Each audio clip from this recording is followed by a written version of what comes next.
خوش آمدید. آج یہاں پاکستان میں 11 رمضان المبارک ہے, دنیا کے کچھ حصوں میں 12 رمضان المبارک, یعنی کہ آج عشرہ مغفرت کی دوسرے عشرے کی ہے, پہلی صبح پہلی سحر ہے. تو آج اسی عنوان سے انشاءاللہ گفتگو کا ارادہ ہے. مولانا کمال مہدوی صاحب, ماہ رمضان المبارک کے تو آغاز میں ہی آپ سب علماء نے بتایا کہ یہ بیسٹ 30 دن ہے جب انسان اپنے گناہوں کو بخشوا لے.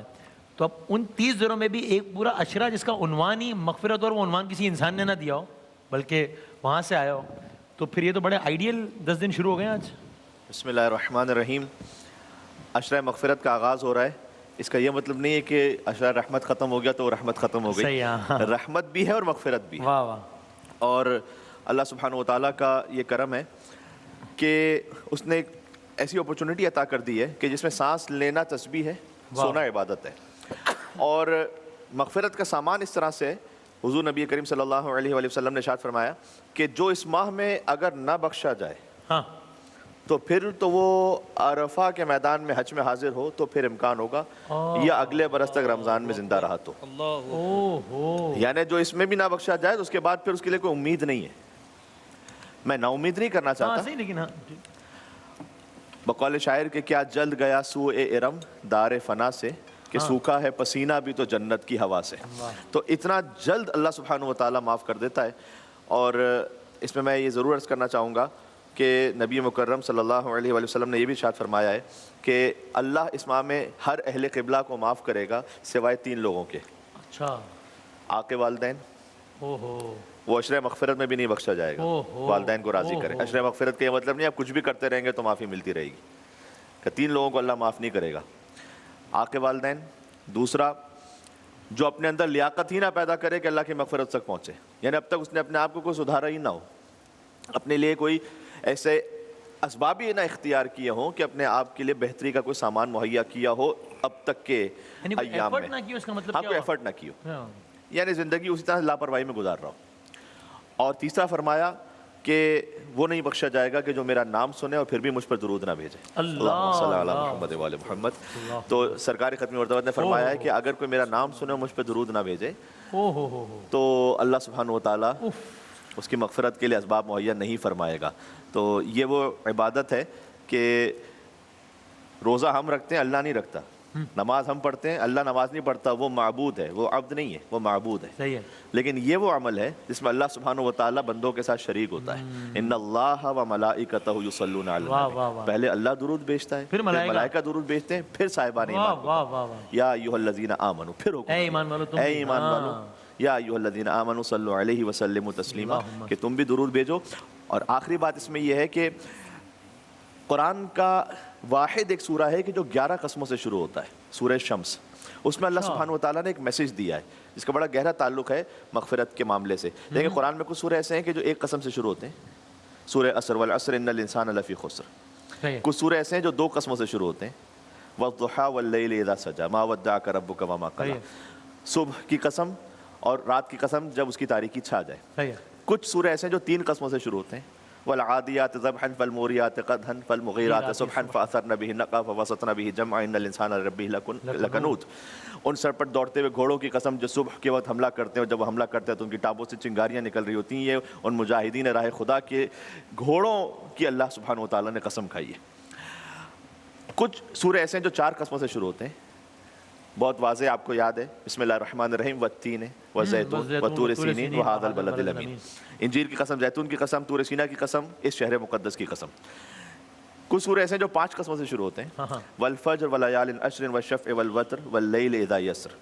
فجر کی قسم, ایک خاص فجر کی, 10 راتوں کی قسم, جفت کی قسم, طاق کی قسم, اور اس رات کی قسم جو گزر رہی ہے. اب اس کی اپنی اپنی بڑی لطیف تعبیرات ہیں, اور ذی الحج کی وہ 10 راتیں ہیں اور وہ 10 ایام ہیں, اور بھی اس کے لیے تعبیرات ہیں. لیکن قرآن میں کوئی سورہ ایسا نہیں جو 6 قسموں سے شروع ہوتا ہو. یہ 5 قسموں سے شروع ہوتا ہے سورہ فجر, جس کا اختتام ہے یا ایتھا النفس المطمئنہ ارجعی الی ربک راضیۃ مرضیہ فادخلی فی عبادی وادخلی جنتی.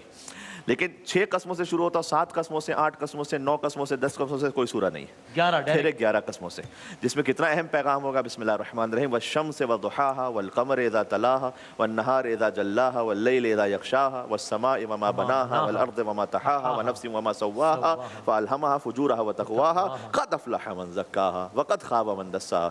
سورج کی قسم، اس کی روشنی کی قسم، چاند کی قسم جب وہ سورج کے پیچھے آ جائے، دن کی قسم جب اس کا اجالا چھا جائے، رات کی قسم جب اس کی تاریکی آ جائے، آسمان کی قسم اس کے بنانے والے کی قسم، زمین کی قسم اس کے بچھانے والے کی قسم، نفس کی قسم اس کے سنوارنے والے کی قسم. یعنی اللہ نے زمین و آسمان، زیر و روح، پوری کائنات کو یہاں پر جمع کر دیا. اور پھر ایک میسیج دیا کہ قد افلح من زکاہا، کامیاب وہ ہوگا کہ جو اپنے نفس کی کلینزنگ کر لے گا، تزکیہ نفس کر لے گا. قد افلح من زکاہا. قرآن کریم میں 11 مقام ہے جہاں کامیابی کا ذکر شاید کے ساتھ ہے، لعلکم تفلحون، یہ کام کرو شاید کامیاب ہو جاؤ. 3 مقام ہے جہاں کامیابی کا ذکر یقین کے ساتھ ہے. قد افلح من زکا ان میں سے ایک یہ ہے، گارنٹیڈ اللہ سبحانہ و تعالیٰ کی جانے سے کامیابی. اگر تم اپنے نفس کو پاک کر لو گے، نفس پاک ہو ہی نہیں سکتا جب تک انسان مغفرت طلب نہ کرے اللہ سبحانہ و تعالیٰ کی. سبحان اللہ. کیا کہنا جناب قبلہ مفتی عامر صاحب. بسم اللہ الرحمن الرحیم. بہت خوبصورت علامہ کمیل صاحب نے مغفرت کے حوالے سے گفتگو فرمائی. ماشاءاللہ رمضان کا دوسرا عشرہ مغفرت کہا جاتا ہے، اور یقیناً جو رحمتیں پہلے عشرے میں تھی گویا کہ اب وہ دگنا ہو گئی. تو جس طریقے سے پہلے عشرے میں اللہ تعالیٰ کی رحمت طلب کرنے کے لیے جستجو کی جاتی تھی، اب اس جستجو کو بھی دگنا کر دینا چاہیے. اگر پہلے جو ہے وہ ہم 1 پارہ روزانہ پڑھتے تھے تو 2 پارے پڑھنے چاہیے، کیونکہ ادھر سے عطا بھی تو دگنا ہو رہی ہے، تو ادھر سے بندے کو بھی جو ہے وہ اپنے اندر وہ استطاعت، وہ کیفیت دگنا کر دینی چاہیے.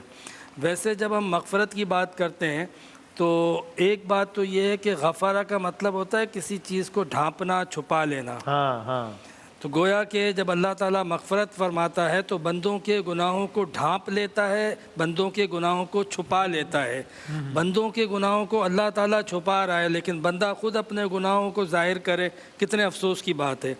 گویا کہ ہمیں اس عشرے کے اندر گناہوں سے اجتناب کرنا چاہیے، کیونکہ جب اللہ تعالیٰ ہمارے گناہوں کو مٹا رہا ہے، چھپا رہا ہے، تو بندہ پھر اگر اپنے گناہوں کو خود ظاہر کرے تو وہ بدبختی ہے اس کی.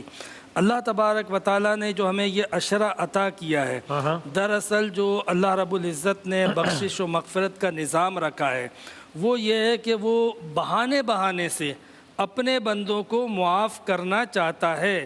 اور معاف کرنے کے لیے جہاں اس نے بہت ساری چیزیں پیدا کی، بہت سارے مغفرت کے اسباب پیدا کیے. آپ کو پتہ ہے انہی اسباب میں سے شب برات جو ہے وہ ایک سبب ہوتا ہے، ہم اس کو باقاعدہ جو ہے وہ اہتمام کرتے ہیں.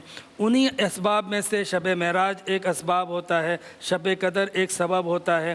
اسی طریقے سے اللہ تبارک و تعالیٰ کی رحمت جو ہے وہ کبھی کہتی ہے کہ تو صدقہ کرے گا تیرے لیے باعث مغفرت ہے، تو نفل کرے گا تیرے لیے باعث مغفرت ہے. قرآن پاک میں یہ تک واضح طور پہ آیا ہے کہ ان الحسنات یذہبن السیئات، کہ نیکیاں جو ہے وہ آپ کوئی نیک عمل کرو وہ خود بخود آپ کے گناہوں کو ڈھانپ لے گی. یہ ساری چیزیں بتا رہی ہیں کہ انسان سے خطا تو ہوتی ہے، لیکن اللہ تعالیٰ نے ایک ایسا نظام اور ایک ایسا اسباب پیدا کر دیا ہے کہ بندہ گناہ کرنے کے بعد بھی اللہ تعالیٰ کی بارگاہ میں پاکیزہ، ستھرا اور گناہوں سے صاف ہو کر اللہ کی بارگاہ میں حاضر ہو. انہی مواقع میں سے یہ جو رمضان کا دوسرا عشرہ ہے، آنے والا تیسرا عشرہ ہے، گزرا ہوا پہلا عشرہ تھا، یہ سب اللہ تعالیٰ کی رحمت اور بخشش اور مغفرت کے مظاہر ہیں. کاش کہ ہم اس کو جو ہے وہ عمل کریں. جزاک اللہ جناب. بسم اللہ الرحمن الرحیم. صلی اللہ علیہ وآلہ وصحابہ وبارک وسلم. دونوں شیوخ نے ماشاءاللہ بڑی پیاری بات ارشاد فرمائی. اچھا اب بات یہ ہے کہ اسلاف یہ فرماتے ہیں کہ اللہ تعالیٰ اپنے بندوں کو اگر عذاب دینا چاہتا تو کبھی بھی ماہ رمضان عطا نہ فرماتا. وہ اپنے بندوں کی بخشش چاہتا ہے، ان پر کرم نوازیوں کا نزول فرمانا چاہتا ہے، اسی لیے ماہ رمضان عطا فرمایا. اچھا آپ یہ دیکھیں کہ یا ایہا الانسان ما غرک بربک الکریم. انسان کہاں بھاگا جا رہا ہے؟ کہاں جا رہا ہے؟ لوٹ کر اپنے رب کی طرف رجوع کر لے، توبہ کر لے. اور آپ نے یہ کہیں پڑھا کسی اور امت کے لیے؟ لیکن نبی علیہ السلام فرماتے کہ کل ابن آدم خطاؤن، ابن آدم خطا کرے گا، وخیر الخطائین التوابون. کہیں کسی مذہب میں ایسا پڑھا کہ خطا کرنے والے بہترین ہیں؟ فرمایا کہ بہترین خطا کرنے والا وہ ہے کہ جو لوٹ آئے رب کی طرف اور پھر آئندہ خطا نہ کرے، خطاؤں سے بچتا رہے. آپ سیکوینس دیکھیں کہ ماہ رمضان پورا کا پورا ماہ رمضان، اس میں ایک ایک لمحہ برکتوں والا، 10 لاکھ افطار کے وقت جہنم سے آزادیاں ہو رہی ہیں، پھر بہانے بہانے سے آزادیاں، رحم و کرم، رحمتوں کی بارشیں، سحری، افطاری، تراویح، قیام، ہر چیز برکت۔ لیکن آپ یہ دیکھیں کہ رحمت، سب سے پہلے رحمت، درمیان میں مغفرت، اور پھر آخر میں جہنم سے آزادی۔ یہ کتنا یعنی کتنی پیاری اور مبارک سیکوینس ہے کہ رحمت، سب سے پہلے رحمت ہے۔ اور رحمت کسے کہتے ہیں؟ اللہ تعالیٰ کسی پر ایک بار نظر رحمت فرما دے نا، ایک بار، اسے جہنم کی آگ نہیں چھوتی۔ اللہ اللہ۔ تو رحمت ہوگی تو مغفرت ہوگی، اور مغفرت ہوگی تو جہنم سے آزادی ہوگی۔ اور میں یہاں پر یہ بات کہوں گا کہ رحمت والا عشرہ گزر چکا، اس کا یہ مطلب نہیں، دونوں صاحبان نے یہی گفتگو فرمائی، اس کا یہ مطلب نہیں کہ رحمت گزر چکی ہے، اب رحمت اور مغفرت جمع ہو گئے ہیں۔ واہ واہ واہ۔ اور جب یہ مغفرت والا عشرہ گزر جائے گا اور جہنم سے آزادی والا عشرہ آ جائے گا تو رحمت، مغفرت اور جہنم سے آزادی یہ سب کے سب جمع ہو جائیں واہ واہ، گے۔ تینوں یکجا۔ اسی لیے آقا علیہ السلام نے فرمایا کہ جس نے ماہ رمضان پا کر بھی نہ پایا، پا کر بھی نہ پایا تو اس کی ناک خاک آلود ہو۔ ہائے ہائے ہائے، یعنی اتنی بڑی اپورچونٹی وہ مس کر دے گا۔ جی جی جی، بتاؤ ہم کہتے ہیں نا بعض اوقات کہ یار تمہیں اتنے گولڈن چانسز ملے، اتنے چانسز ملے، تم نے کیا کیا؟ تم کچھ بھی نہیں کر سکتے ہو۔ تو جسے ماہ رمضان ملا اور مغفرت نہ کروائی تو پھر اس کی مغفرت کیسے ہوگی؟ ایک سوالیہ نشان ہے۔ تو میں پیغام بھی دینا چاہوں گا کہ جس طرح مساجد میں شجاع صاحب نے بھی فرمایا تھا کہ شروع میں رش رہتی ہے، پھر اس کے بعد آہستہ آہستہ کم ہوتی ہے، اس طرح نہ کریں۔ اخیر رمضان تک اپنا جوش و خروش دکھائیں تاکہ آنے والے سال میں ہماری روحانی بیٹری چارج ہو جائے اور ہم کم از کم 5 وقتہ نماز تو پڑھنے کے لیے آئیں۔ واہ واہ سبحان۔ اور وہ کہتے ہیں نا کہ ڈر تھا کہ عصیاں کی سزا، ڈر تھا کہ عصیاں کی سزا اب ہوگی یا روزے جزا، دی ان کی رحمت نے صدا، یہ بھی نہیں وہ بھی نہیں۔ سبحان اللہ۔ ہمارے پاس ایک منٹ ہے تو اگر آپ تینوں بتا دیں گے کہ مغفرت کا بہترین طریقہ ہے جو بھی بتانا چاہے آخری۔ ایک رات میں رمضانوں کی 10 لاکھ سے زیادہ گناہ گاروں کی، ان گناہ گاروں کی کہ جن پر ان کے اعمال کے سبب جہنم واجب ہو چکی ہوتی ہے، اللہ تبارک و تعالیٰ مغفرت فرماتا ہے۔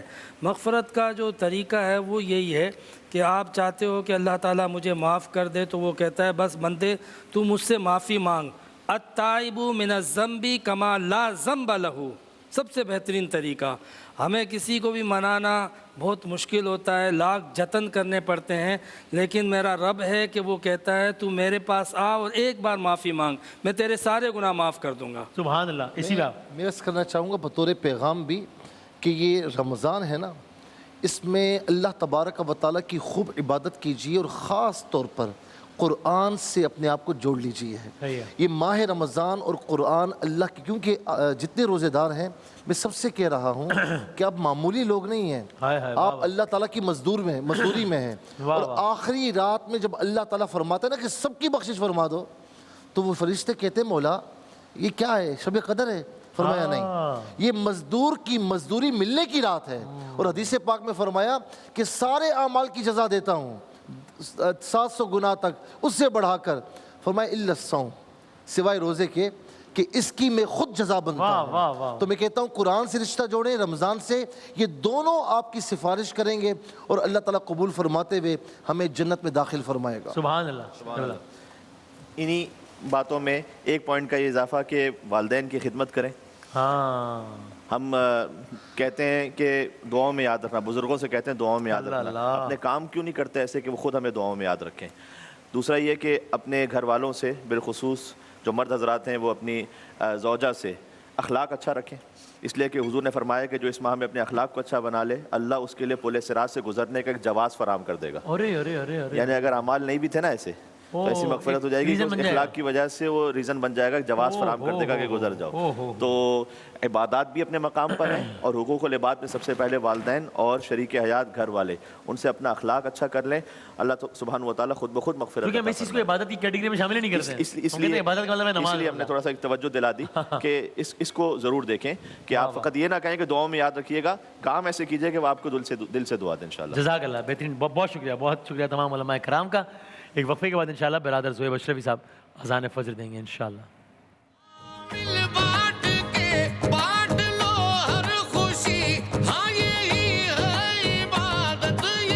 روزہ رکھنے کی دعا۔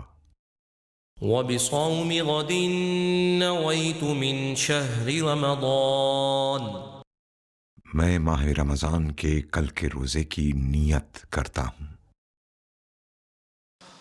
اللہ اکبر اللہ اکبر اللہ اکبر اللہ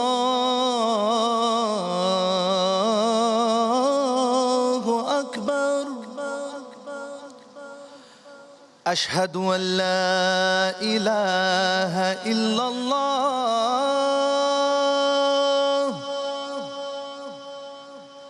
اشہد ان لا الہ الا اللہ اشہد ان محمد رسول اللہ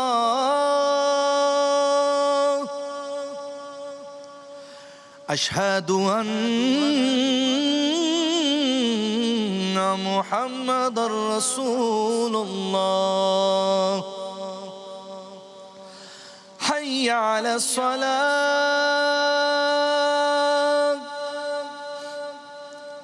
حی علی الصلاة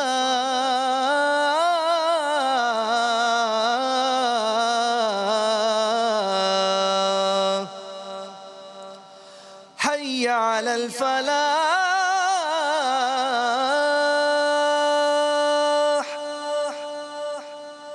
حی علی الفلاح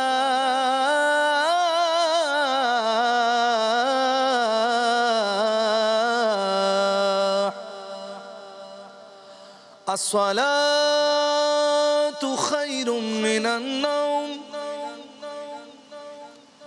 الصلاة خیر من النوم اللہ اکبر اللہ اکبر لا الہ الا اللہ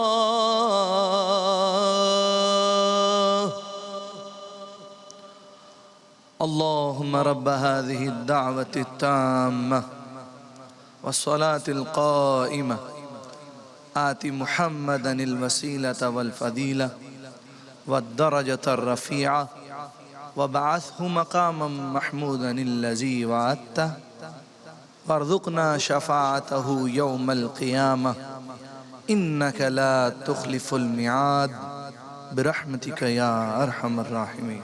جزاک اللہ، بہت نوازش جناب زویب اشرفی صاحب۔ دوسرے عشرے کی جو پہلی سحر ہے اس کی اذان فجر دینے کی سعادت حاصل کر رہے تھے۔